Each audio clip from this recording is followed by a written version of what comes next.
Բա մենք Հայաստանի քաղաքացիների աշխատած միլիարդներ ենք ծախսել, որ դուք այնտեղ մնաք։ Բա ինչի՞ չեք մնա։ Ես ձեզ հետ կխոսամ տենց։ Ես տենց կխոսամ ձեզ հետ տենց։ Արցախցի երիտասարդ կնոջ ու նրա անչափահաս երեխայի վրա մատ թափ տալու եւ բղավելու Հայաստանի վարչապետի արարքը հրաժարվել է մեկնաբանել Արդարադատության նախարարը եւ վստահեցրել, որ կաշկանդված չէ։ Մեր գործընկերները Սրփուի Գալյանին հարցրել են իրավունքի տեսանկյունից խնդիր տեսնում է նախարարը, թե ոչ վարչապետի պահվածքում։ Գալյանը հիշեցրել է դեպքից ժամեր անց հանրային ճնշման ներքո Նիկոլ Փաշինյանի հրապարակային հայտարարությունը։ Վարչապետը հրապարակում է արել այդ միջադեպի հետ կապված եւ կարող եք օրինակ մեջբերել վարչապետի հրապարակումը ինչի մասն է խոսքը ներողություն խնդրելու մասին։ Հիմա դա հարց է, թե պնդում է, թե ինչ է։ Ես հայտնվեիք, ինչ կանեիք, այդ ներողությունը կընդունեիք որպես նաև մայր։ Ես կմտածեի ինչ անել եւ նույնն էլ խորհուրդ եմ տալիս այդ կնոջը։ Ինչու ենք անում, լավ ենք անում։ Հայաստանի արտգործնախարարի պատասխանն է քաղաքացիներին պատերազմով վախեցնելու հարցին։ Արարատ Միրզոյանը չի կարծում, թե քաղաքացիական պայմանագրի ղեկավար վարչապետ Նիկոլ Փաշինյանը շանտաժ է անում Հայաստանի բնակիչներին, երբ հայտարարում է. Ելնելու է պատերազմ սեպտեմբերին ու աղետաբեր պատերազմ։ Եթե քաղաքացիական պայմանագիր կուսակցությունը սահմանադրական մեծամասնություն չեմ ասում ընտրություններում հաղթի։ Ոնց ուզում եք ինձ ասում եք 18 տվին գայր ասեի, հիմա ասում եմ։ Շանտաժ կա, ես այդտեղ շանտաժի էլեմենտ տեսնում եմ, ոչ։ Ինչու ենք անում, լավ ենք անում, դա մեր քաղաքական առաջարկն է, տեղալ օրենք խառնում է բոլորովին։ Իդեպ Արդարադատության նախարարին խորհրդարանում այսօր հարցրել են հնարավոր նոր պատերազմի մասին վարչապետ Նիկոլ Փաշինյանի հայտարարությունները Հայաստանի ինքնիշխանության դեմ վերբալ հանցագործություն չեն։ Վստահ եմ, որ հանցագործություն չէ։ Իրանի պաշտպանության խորհուրդը կոշտ հայտարարությամբ սպառնացել է ականապատել Պարսից ծոցի ծովային բոլոր ուղիները եւ ափամերձ գոտին։ Այս քայլին Իրանը կդիմի, եթե հակառակորդը փորձի հարձակվել երկրի ափերի կամ կղզիների վրա։ Ըստ վերլուծաբանների, սա լուրջ սպառնալիք է միջազգային նավագնացության եւ էներգետիկ անվտանգության համար։ Իսրայելի պաշտպանության ուժերն այսօր առավոտյան նոր հարվածներ են հասցրել Իրանին։ Թեհրանի հյուսիս-արևելքում հարձակման է ենթարկվել Իրանի պաշտպանության նախարարության էլեկտրոնիկայի արտադրության շենքը։ Օդային հարվածի հետևանքով շինությունն ամբողջությամբ ավերվել է, ինչից հետո տարածքում խոշոր հրդեհ է բռնկվել։ Կողմերը շարունակում են փոխադարձ հարվածել եւ սպառնալ միմյանց։ Թավրիզի վրա իրականացված հարձակման հետևանքով զոհվել է 6 մարդ։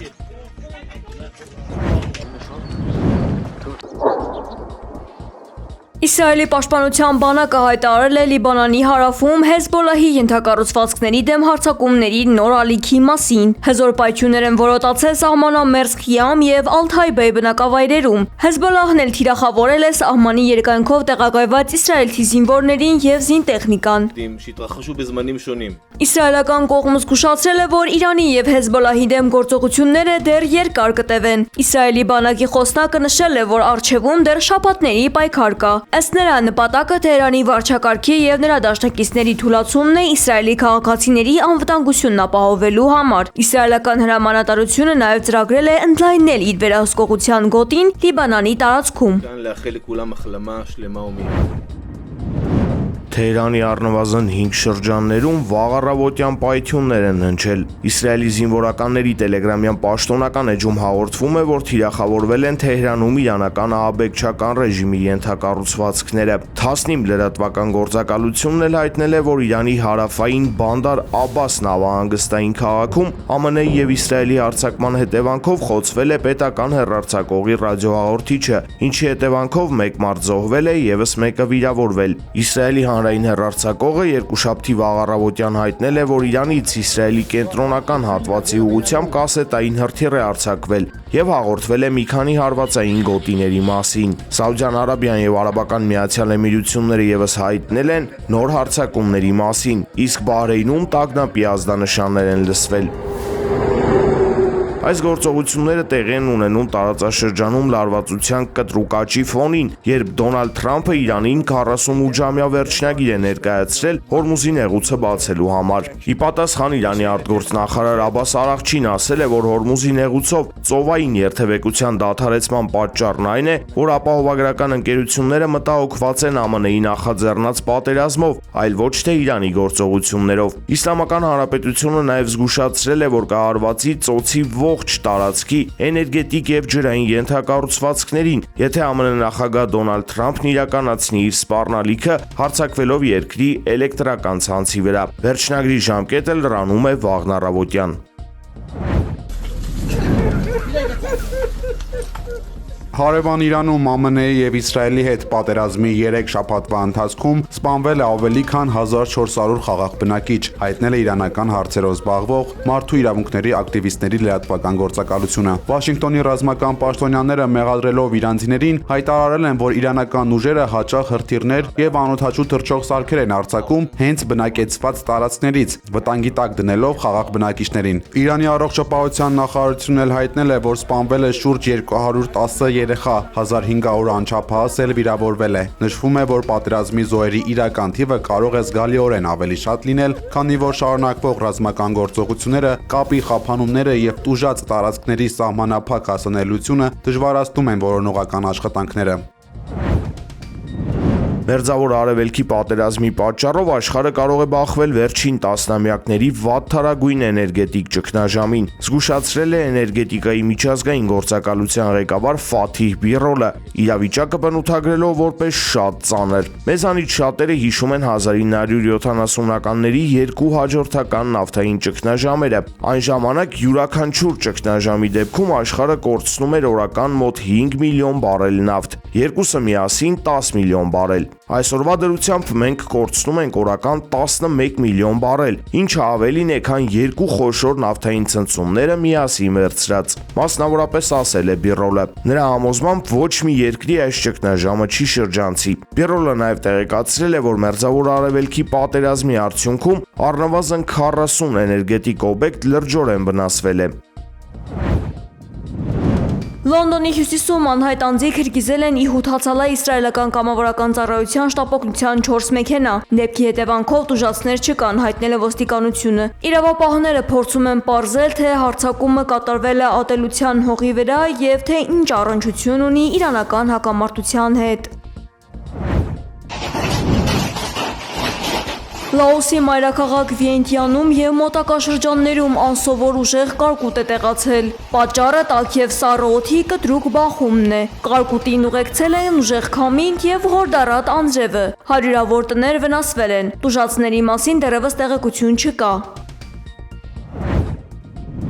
Հայ-թուրքական սահմանի Ալիջան սահմանային անցակետի բացումը նախատեսված է Հայաստանում հունիսին կայանալիք ընտրություններից առաջ։ Իր աղբյուրներին հղումանելով հայտնում է թուրքական Եսիլիգդիր լրատվամիջոցը։ Հաղորդվում է, որ չնայած երկու երկրներն էլ պատրաստ են իրենց մաքսային շենքերը բացելու, գործընթացը դեռևս պատրաստ չէ։ Հայաստանի արտգործնախարարը եւս մեկ անգամ վերահաստատում է, սահմանի բացումը առաջնահերթություն է կառավարության համար։ Արարատ Միրզոյանը Թուրքիայի հետ երկխոսությունը դինամիկ ու խոստումնալից է գնահատում։ Օրենսդիրում կառավարության նախորդ տարվա ծրագրի մասին զեկուցելիս Միրզոյանը նաև խոսում է Հայաստանի եւ Ադրբեջանի միջև խաղաղության հաստատման հեռանկարներից։ Արտգործնախարարն օրինակ տեսնում է, որ երկու երկրների իշխանությունների եւ հասարակությունների տեքստերում ագրեսիան նվազում է, եւ չնայած Բաքվում անազատության մեջ են պահվում մեր մի շարք հայրենակիցներ, դա չի փոխում իշխանության որդեգրած վեկտորը։ Սա հեշտ ճանապարհ չի, ոչ ոք չի կարող պնդել, որ հեշտ է,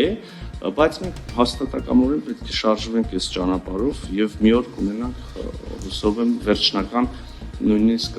եւ այդտեղ նաեւ հոգեբանական հաշտեցում։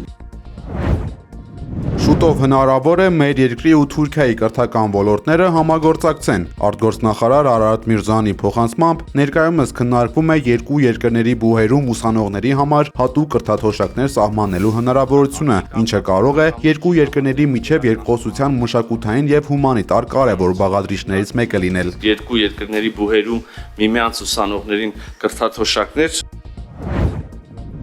Միջազգային փաստաբան Ռոբերտ Ամստերդամը բացնամակով դիմել է Եվրախորհրդարանի նախագահ Ռոբերտա Մեցոլային, կոչ անելով քննարկել անկախ փաստահավաք առաքելություն ստեղծելու հարցը, որը կուսումնասիրի Հայաստանում ժողովրդավարական կառավարման, դատական անկախության եւ կրոնական ազատության ներկայվիճակը։ Նամակում միջազգային փաստաբանը նշել է, որ Նիկոլ Փաշինյանի վերջին հայտարարությունները հայ առաքելական եկեղեցու վերաբերյալ չեն արտացոլում հայ ժողովրդի ճնշող մեծամասնության տեսակետները։ Ըստ Ամստերդամի, միջազգային իրավաբանների խումբը իրենց վերջին զեկույցում մանրամասն փաստագրել են եկեղեցու ներքին գործերին կառավարության միջամտությունը, հոգևորականների կալանավորումները, պարակտիչ նախաձեռնությունների խրախուսումը եւ դատական անկախության համատարած էրոզիան։ Ըստ Ամստերդամի, զուգահեռաբար սրվում է նաեւ քաղաքական իրավիճակը ընտրական գործընթացների համատեքստում։ Ուժեղ Հայաստան կուսակցության առաջնորդ Սամվել Կարապետյանը, որը շուրջ 200 օր պահվել էր կալանավայրի խիստ պայմաններում, այժմ գտնվում է տնային կալանքի տակ։ Փաստաբանի պնդմամբ, քանի որ դատարանը